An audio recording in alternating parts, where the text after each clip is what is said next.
dificuldade, ajuda o companheiro. Depois a gente cobra, depois se acerta. Corre primeiro, depois a gente vê. Não pare nenhuma jogada. Tem que jogar o jogo. Tá abafado, não adianta ir, não conseguir voltar.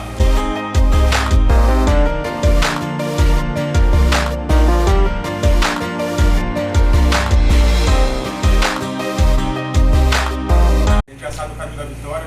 É chegar lá dentro de campo e se ajudar lá dentro. Competitividade lá em cima, rapaziada. Vamos competir com os caras não podem respirar. Estamos na casa deles, mas tem que ser forte.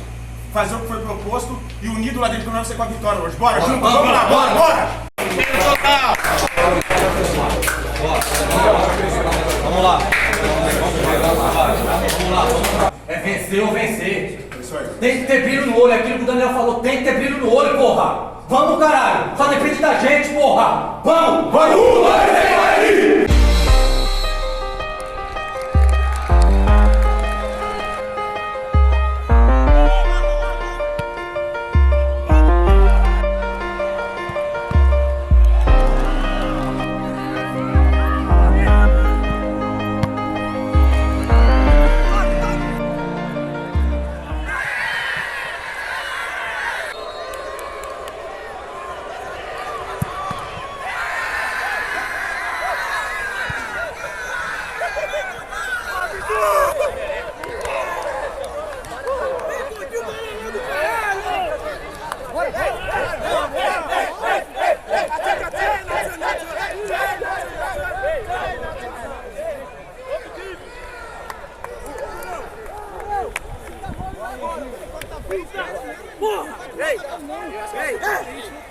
É o Bugre!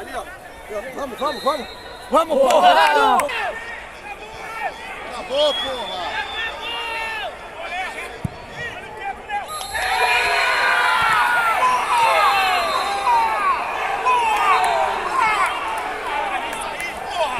Edu, fala desse gol e da importância dessa vitória, né? Tira um peso, né, depois dos últimos resultados. E o time segue vivo aí, muito vivo na briga. Fico feliz pela entrega da equipe, pelo gol. Foi um gol muito importante fora de casa. Sabíamos que ia ser um jogo complicado aqui fora de casa, mas graças a Deus conseguimos conquistar os 3 pontos e manter vivo o acesso. E a frieza na batida de pênalti, né? Você treinou bastante ontem. No treinamento, agradeço também pela confiança de toda a equipe. Muito obrigado, tamo juntos. É nóis.